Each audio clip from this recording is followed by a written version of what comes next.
बर्तमान बड़ खबर जहाँकि पानीपाग को नहीं बड़ सूचना नुआ अपडेट तेज 18 जाए झड़ वर्षा यू जिला को अलर्ट जारी जानिबा डिटेल्स इनफर्मेशन क्यों सब जिला कौन रही पानीपाग को नहीं संपूर्ण तथ्य ता पूर्व वीडियो को लाइक करंतु जदि पारुछंती आपनकर सांग साथी मानकु वीडियोटी को शेयर करनियतु जदि फ्रेंड्स आपण माने हमर ई चैनल ले नुआ ही वीडियो देखुछोदे पूर्व केबे भी सब्सक्राइब करनाती तबे निहाती चैनल को सब्सक्राइब करा सहित पाखर आस्तुवा बेल आइकन को बजे रखतांतो तबे दक्षिण पश्चिम मौसुमी वायु शुक्रवार ओडिसा रे प्रवेश करिया परे पागरे सामान्य परिवर्तन होइछे वर्तमान मौसुमी वायु पारादीप और बारिपदा देई गति करुछे यह आगो को बढ़िया पई पाग अनुकूल रहिथारु आसंता 2 ରୁ 3 दिन मध्यरे ओडिसा रा आउ किछि अंश को मौसुमी छुइबा सहित वर्षा हेबो बोली आंचलिक पानीपाग केन्द्र पक्षरु सूचना दिया जाइछे।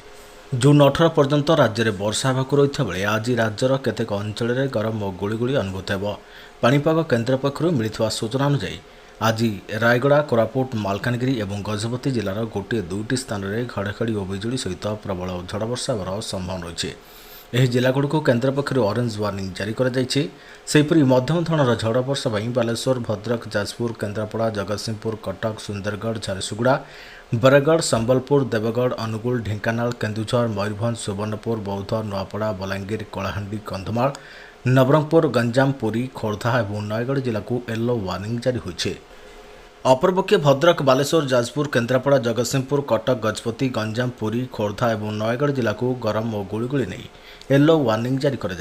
गत 24 घंटे 6टी सहर तापमात्रा 40 डिग्री किंबा ताठारु अधिक रही तेबे गतकाली भवानीपाटना रे सर्वाधिक 41 डिग्री बलांगीर रे 40.6 झारसुगुड़ा रे 40.4 टिटलागढ़ और सुवर्णपुर रे 40 डिग्री तापमात्रा रेकर्ड कर संबलपुर रे 39.8 नुआपड़ा रे 38.6 अनुगुल रे 38.4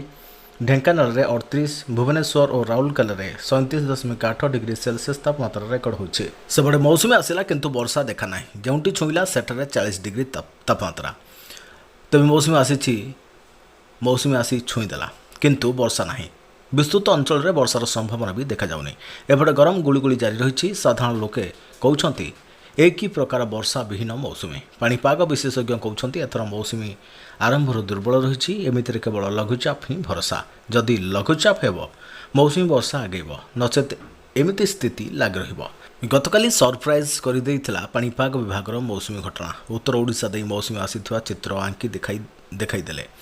आशा करा शनिवार राज्य में भल वर्षा हेबो मात्र प्रायतः अंचल सुखला पड़े वर्षा नहीं ओलटा काली तुलन में खरा प्रकोप बढ़ी जाइए जोठी काली मौसुमी छुईला आज से भद्रक में तापमात्रा 40 डिग्री तेज देखा जाऊ आग को कौन रोचे पानीपागर नुआ अपडेट से पर्यंत मु रही पुणी देखा आगामी एक नुआ वीडियो जय जगन्नाथ वंदे उत्कल जननी।